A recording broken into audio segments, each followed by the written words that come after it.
bienvenue sur ma chaîne. Aujourd'hui je vous propose de réaliser un petit saxo. Donc il se présente comme ça, on l'ouvre là, il a une ouverture là, il a des poches. C'est une base carrée que j'ai décidé de faire, c'est volontaire. Ensuite j'ai fait une anse ajustable, mais je vais vous expliquer pour les personnes qui sont débutantes, qui souhaitent donc insérer l'anse au niveau du sac et ne pas... c'est surtout pour les personnes qui n'ont pas forcément tout le matériel pour fabriquer un sac, pour fabriquer une anse de sac. Donc voilà, il se présente comme ça. Moi je le trouve super mignon. Il est fait en simili-cuir, il est doublé en coton. Et puis du coup j'ai mis des œillets dorés pour rappeler un petit peu l'anse, et puis je trouve que ça va bien. Voilà donc pour le réaliser. Alors, concernant la liste de matériel, donc il nous faut 2 coupons, donc comme ça. Alors là ce sera ma doublure et là ce sera mon tissu principal. Donc mon tissu principal, je vais utiliser du simili-cuir pour réaliser ce petit saxo. Donc ces 2 coupons là mesurent donc 40 cm sur 80. Donc je peux en déplier un. Alors c'est des rectangles de 40 sur 80 et ensuite on va venir les découper à ce niveau. Donc je vais vous montrer la méthode, vous allez voir c'est simple comme tout, mais au départ je vous recommande de couper donc des coupons de 80 cm sur 40. Donc préférez bien sûr des coupons unis, parce que s'il y a un sens de dessin, évidemment votre saxo aura le dessin de ce sens là et à l'envers de l'autre côté. Donc il faut vraiment que ce soit donc quelque chose d'uni. Donc ces 2 coupons là, hop, donc pour la doublure c'est la même chose. On découpe en premier temps 2 coupons de 40 sur 80 cm, comme ceci. Ensuite on va avoir besoin d'une poche, donc je ne sais pas si vous la voyez, donc une poche qui va être la poche intérieure dans ma doublure. Alors cette poche là mesure 30 cm comme ça sur 19 comme ceci. Donc ça ce sera pour ma poche. Ensuite il va nous falloir des œillets. Donc en termes d'œillets vous pouvez en avoir 6, 8, 10, même 12. Après c'est vous qui décidez le nombre d'œillets que vous allez vouloir mettre sur votre sac. Moi personnellement j'utilise des œillets de 14 mm, pardon. Mais évidemment il y en a toutes les tailles, il y en a de 4 mm, de 5 mm. Vous faites un petit peu comme vous avez envie. Donc moi je vous montre avec mon matériel et selon mes envies à moi, mais bien sûr vous pouvez l'adapter. J'utilise également de la sangle. Donc moi j'utilise de la sangle. Si vous voulez fabriquer votre anse, vous pouvez également le faire. Mais en fait je la trouve tellement magnifique que du coup je préfère utiliser une sangle, cette sangle là du commerce. Donc si vous voulez l'obtenir, je vous mets le lien en bas dans le descriptif. Vous allez, de toute façon vous retrouvez tous les liens de tous les matériaux que j'utilise. Je vous mets tout dans le descriptif en bas. Donc niveau matériel, je vais également utiliser du biais. Donc 1,30 m de biais. Ça va être pour faire le petit cordonnet au milieu, pour fermer notre sac. Donc vous pouvez également utiliser un morceau de tissu si vous préférez. Vous pouvez utiliser de la corde.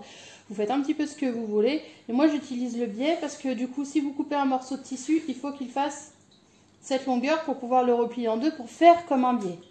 Donc moi je me dis autant utiliser du biais, et du coup je pense que je vais quand même le thermocoller à ce niveau là pour qu'il ait un peu plus de rigidité.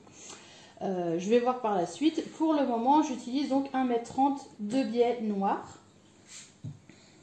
Il nous faut également un tout petit coupon, donc de 3 cm comme ça, et comme ça j'ai pris donc 8 cm, ça va être pour attacher notre petit cordonnet donc à la fin de notre sac. Donc voilà, on va pouvoir passer à l'assemblage. Déjà on va préparer nos 2 tissus, donc ces 2 là.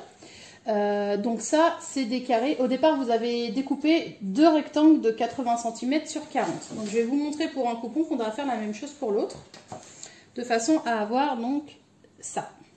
Alors on le plie sur lui-même, donc en 2, comme ceci, comme ça. Et en fait je vais venir découper des carrés ici et là de 9,5 cm sur 9,5, 9,5 sur 9,5. Et du coup, je vais venir découper. Et quand je vais découper, ça va me donner ça. Donc on fait ça sur notre tissu intérieur. et on fait ça sur notre tissu extérieur. Maintenant, on va passer à la préparation de la poche. Donc pour la poche, c'est donc notre coupon qui mesure, que je dise pas de bêtises. Je vais le remesurer, je crois que c'était 30 sur 19. Donc 30, voilà c'est ça, 30 sur 19 cm. Donc ce qu'on fait au tout départ, on le plie comme ceci, endroit contre endroit. On vient le plier et on vient faire une couture. Donc point d'arrêt, couture au point droit, point d'arrêt, couture au point droit. Là on laisse un espace, environ 5-6 cm. Et on repart, point d'arrêt, couture au point droit et point d'arrêt. À 1 cm du bord, donc tout autour de la poche, en laissant un petit espace pour pouvoir retourner notre ouvrage. Donc une fois qu'on a cousu ici, ici, ici et ici, et qu'on a laissé donc notre ouverture là, ce que je fais toujours, c'est que je viens cranter les angles, donc je crante là. Donc évidemment, ne coupez pas votre couture. Je crante sur les côtés. Hop. Du coup, on obtient ça. Et maintenant, je vais venir retourner donc ma poche.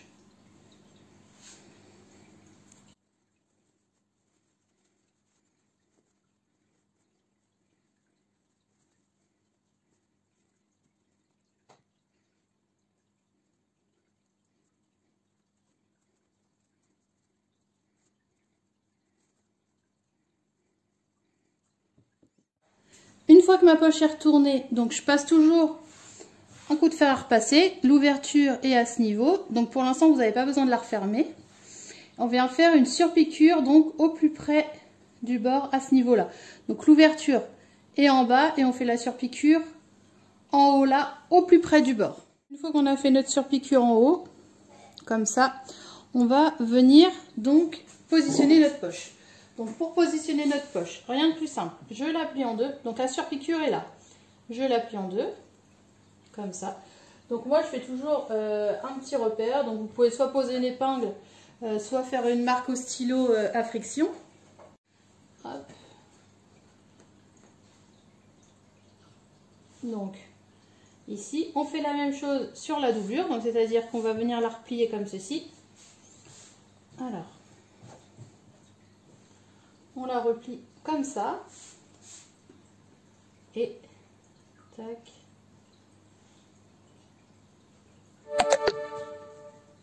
Moi, je viens toujours faire un pli comme ça. Donc, vous pouvez très bien le faire au fer à repasser. Je fais toujours un pli là et je fais toujours une petite encolure à ce niveau-là. Donc, je fais la même chose de l'autre côté.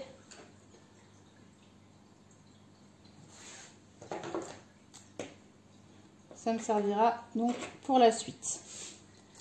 Donc là, on est là.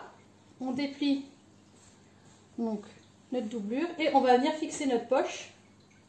Donc au milieu, comme ça, à 10 cm du haut. Donc on aligne bien et on la fixe à 10 cm du haut. On épingle et là, on va venir faire une couture. Donc point d'arrêt, couture au point droit, couture au point droit, couture au point droit, point d'arrêt. Donc on fait ça au plus près du bord, donc à 2 mm. Et du coup, pour l'occasion, ça va nous refermer notre doublure, notre poche, pardon, qui est ouverte à ce niveau. Donc vous ne trompez pas de sens parce que la poche doit s'ouvrir vraiment de ce côté. Donc on fait une couture tout autour. J'ai fixé la poche, donc j'ai cousu là, là et là. Du coup, mon ouverture est comme ça. Maintenant, ce qu'on va faire, tac, et tac. Donc j'aplatis bien partout et je vais venir coudre. Alors je fais une couture. Alors, je sais pas si vous voyez bien comme ça. Point d'arrêt, couture au point droit, point d'arrêt jusqu'ici.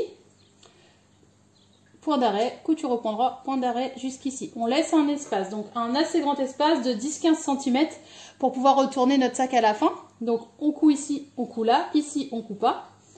Et là, on vient faire une couture pareil à 1 cm du bord. Une fois qu'on a fait les coutures, donc ici, là et là, donc j'ai mon espace comme ça. Maintenant, ce qu'on va venir faire, c'est qu'on va prendre donc notre angle qui est là, notre angle qui est là. Donc on fait la même chose pour les deux. On prend notre angle comme ça. On vient le rabattre comme ceci. Hop, et on va venir coudre au point droit ici. Donc moi ce que je fais quand c'est ça, c'est que je ressors les coutures là, je les aplatis bien, de façon à que ce soit plus joli. Hop. Donc on aplatit bien les coutures. Et on vient faire donc une couture à 1 cm du bord, ici. Donc point d'arrêt, couture au point droit et point d'arrêt. On fait la même chose évidemment, donc de l'autre côté, sur l'autre angle. Donc une fois que les coins sont cousus, hop, je vais vous montrer, on obtient ça. Donc un coin là et un coin ici. On obtient donc notre doublure donc, qui est prête. On va passer maintenant au tissu extérieur. Donc pour le tissu extérieur, c'est exactement la même méthode, sauf qu'on travaille avec du simili-cuir. Donc si on travaille avec du simili-cuir, ce qu'il faut faire, c'est utiliser un pied-téflon pour éviter que le tissu accroche et puis que ça fasse plein de plis au niveau de... plein de boucles au niveau de vos fils. Donc moi, quand c'est ça, j'utilise un pied-téflon et je viens coudre ici et ici à 1 cm du bord. Donc ce qu'on peut utiliser, il y en a qui utilisent des aiguilles spéciales cuir, il y en a qui utilisent des aiguilles universelles, c'est un petit peu comme vous le souhaitez. Moi ce que je fais toujours, c'est que je fais toujours des essais sur une chute avant, de façon à voir si le point est joli donc pour mon tissu. Donc là, moi ça passe très bien avec une aiguille universelle, donc du coup je vais le faire avec une aiguille universelle et avec un pied-téflon. Donc on coud ici et on coud là. 1 cm du bord, donc point d'arrêt, couture au point droit, point d'arrêt. Donc voilà, j'ai fait les coutures ici et ici, donc moi j'ai utilisé mon aiguille universelle et un pied-téflon, comme je vous l'ai dit tout à l'heure. Qu'est-ce que j'ai oublié de préciser tout à l'heure? Je vous l'ai pas dit, mais j'y pense maintenant. Pour la doublure, si vous voyez que votre tissu s'effiloche, vous pouvez faire, donc là vous avez fait votre couture à 1 cm partout, mais ce que je vous conseille de faire aussi, c'est que vous pouvez faire un point zigzag tout autour en fait.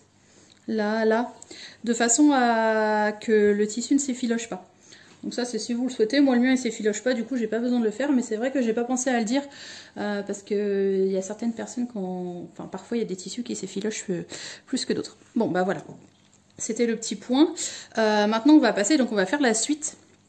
Donc comme tout à l'heure pour notre doublure, on fait la même chose. Tac, en fait c'est un panier géant qu'on est en train de faire, hein. C'est à peu près la même technique, hein. Donc on fait ça. On vient, tac, rabattre donc nos angles, aplatir nos angles, sortir nos coutures et faire une couture à 1 cm du bord. Donc pour le simili-cuir, surtout, vous n'épinglez pas. Il faut prendre des petites pinces ou des grosses pinces, vous prenez des pinces. Prenez pas des aiguilles parce que le fait de prendre des aiguilles, ça fait des trous dans le simili et une fois qu'il y a un trou dans le simili, on peut pas le récupérer. Donc moi ce que je vous conseille c'est de prendre des pinces. Si vous n'avez pas de pinces à couture, vous prenez des pinces à linge, hein. Je sais pas où vous vous débrouillez, mais le problème c'est qu'il faut vraiment pas prendre d'aiguilles.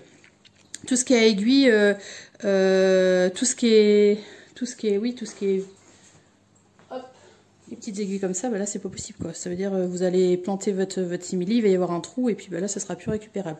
Sauf si bien sûr vous plantez vos aiguilles avant, donc c'est-à-dire au plus près du bord, et que vous cousez à 1 cm, donc là du coup ça se verra pas. Bon, faites comme vous voulez, mais bon, moi je vous donne ma technique. Donc voilà, donc là maintenant on rabat les angles, on sort les coutures, comme ça, et on vient coudre à 1 cm du bord. On fait ça ici, et on fait ça là également. Alors voilà, j'ai cousu mes angles comme ça, là et là, donc je suis passée plusieurs fois pour être sûr que ça se maintienne bien. Et du coup, ça c'est donc mon sac, l'extérieur de mon sac. Donc, je vais vous montrer. Donc quand c'est ça, je retourne toujours pour voir, tac, au niveau de mes coutures si il n'y a pas un hic, s'il n'y a pas un endroit qui a craquelé ou si je suis pas mal passée quelque part. Donc là, ça a l'air pas mal. Hop, et maintenant, donc il y a deux méthodes. Donc on va mettre la sangle. Je vais vous expliquer. Donc, soit vous mettez votre anse à ce niveau. Donc, c'est-à-dire, si c'est ça, vous prenez... moi, j'ai une sangle du commerce. Vous pouvez très bien faire votre sangle toute seule. Donc, si vous faites votre sangle toute seule, il vous faut un coupon de 120 sur 16 cm de large. Et ce qu'il faut faire, en fait, c'est la replier comme un biais. Donc, on fait cette méthode-là. Donc, je vais vous montrer sur un vrai biais. On replie les deux côtés au milieu, comme ça. On re-replie sur soi-même. Et on vient faire une couture en bas et en haut, au plus près du bord, de façon à faire une belle sangle. Donc moi, je ne vais pas le faire. Moi, j'utilise ma sangle du commerce. Donc c'est pareil, pour la fixer, il y a deux méthodes. Soit je la fixe à ce niveau, donc je laisse un peu dépasser d'1 ou 2 cm. Et je fais une couture à peu près à 5 mm du bord. Donc on la fixe au milieu, au niveau de la couture, sur le tissu extérieur. Et hop, donc on fait attention à ne pas l'enrouler. Et on fait la même chose de l'autre côté, on la fixe là. Moi je ne vais pas faire cette méthode là. Ça c'est la méthode standard, c'est-à-dire que si vous voulez fixer une anse à votre sac, on peut faire cette méthode là. Mais ce qu'il faut faire, c'est vraiment que la sangle soit ajustée, parce que du coup vous allez porter à l'épaule, vous ne pourrez plus modifier la taille de l'anse. Alors que moi, ce que je préfère faire, donc c'est utiliser des petits, là c'est de la récupération, donc c'est des anciennes boucles. Hop, je récupère ma boucle et du coup, bon, je vais venir la fixer comme ça. Donc je fais un repli comme ça et comme ça. Je vais faire une couture là. Je fais la même chose de l'autre côté et je vais venir la fixer à mes anneaux. Je trouve que c'est beaucoup mieux parce que du coup, je peux changer l'anse de mon sac en fonction de mes tenues. Je peux assortir, c'est beaucoup mieux. Et du coup, j'ai même ça.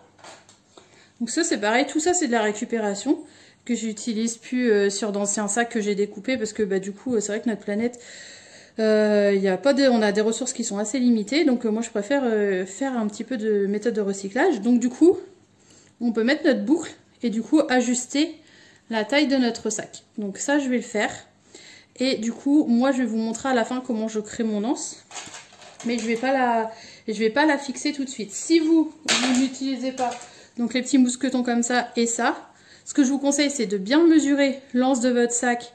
Donc moi j'ai pris 1,20 m, mais je l'ai pris un poil plus grand. Comme ça vous mesurez par rapport à votre épaule où est-ce que vous voulez que votre sac tombe. Et du coup vous venez la fixer. Donc vous la mettez ici, vous la laissez dépasser un petit peu, vous faites la couture. Donc comme je vous ai montré là tout à l'heure. Hop, vous faites votre couture là. Et pareil de l'autre côté. Donc moi je fais pas cette étape là parce que je vais la fixer sur mes anneaux. Donc une fois que cette étape là est passée, je vais venir prendre mes deux coupons et je vais venir les mettre endroit contre endroit comme ça. Donc l'anse normalement si elle est fixée doit être entre les deux tissus. Elle ne doit pas ressortir. Et on vient aligner. Donc on aligne. Donc pensez à mettre des petites épingles, des petites pinces. Hop, on aligne tout autour, on aligne tout autour. On aligne partout et on vient coudre tout autour du sac à 1 cm du bord.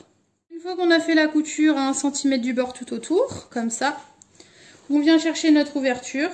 Donc elle n'est pas là, elle est là. Et on retourne. Donc faites attention pour ceux qui ont pris l'anse. J'espère que vous l'avez pas cousu avec. Normalement, elle dépasse un petit peu. Donc du coup, vous cousez là et vous recousez là et il y a l'anse qui dépasse. Moi, quand c'est ça, je la fais toujours dépasser un petit peu parce que comme ça, je trouve qu'au moins on a le repère, c'est plus facile. Et après vous pouvez la recouper, hein, c'est selon vos envies. Donc du coup on retourne le sac. On serre bien tous les angles. On vérifie bien qu'il n'y ait pas de trou nulle part. Hop, là ça a l'air pas mal. Pareil ici. Tu vas participer au tuto toi. Bon.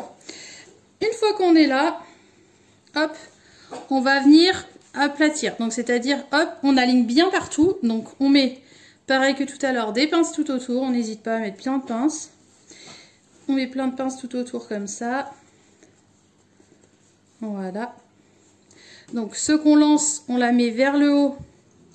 Parce que vu qu'elle est fixée, on la met vers le haut, au milieu.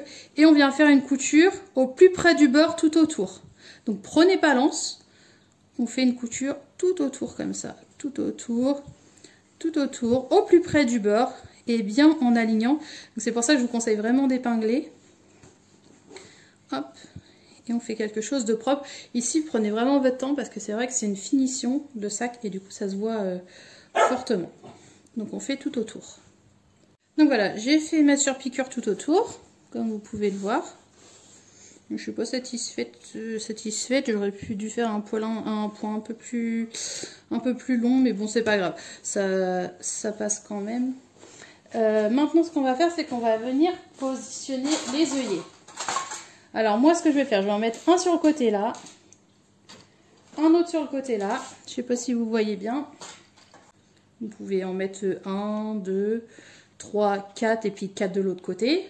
Vous faites un petit peu comme vous voulez. Donc, du coup, je pense qu'il va être comme ceci. Donc, il y en aura un là, un là, un là, un là, un là, un là.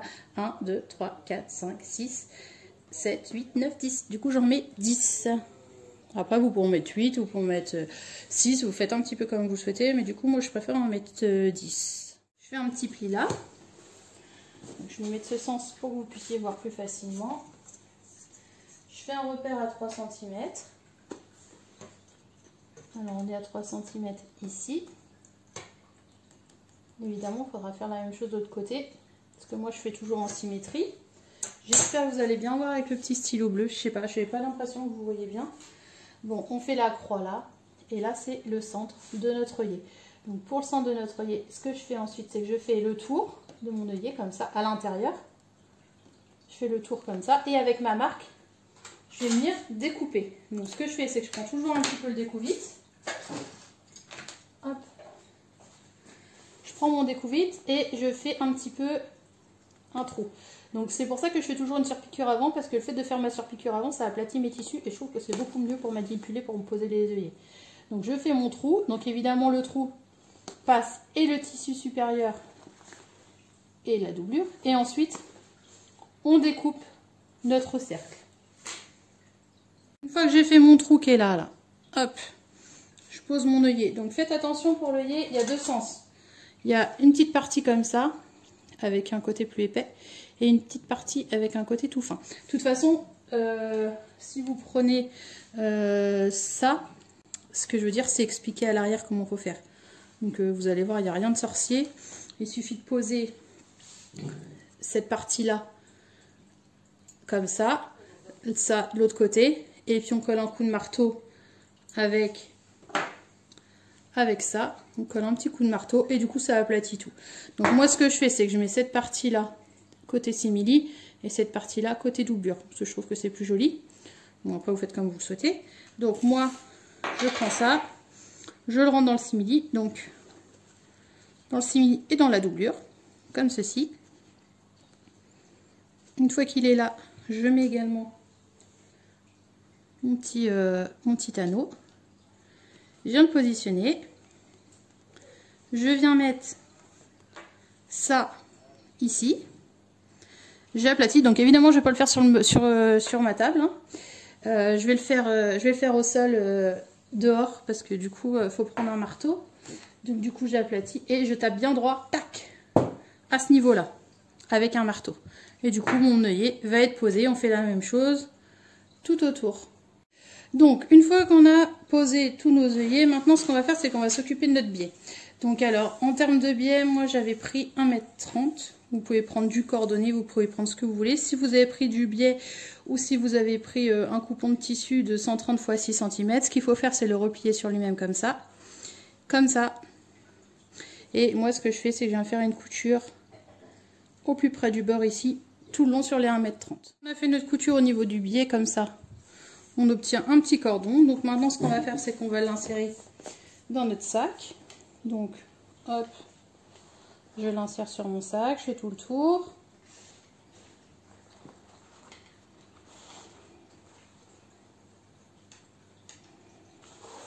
Hop.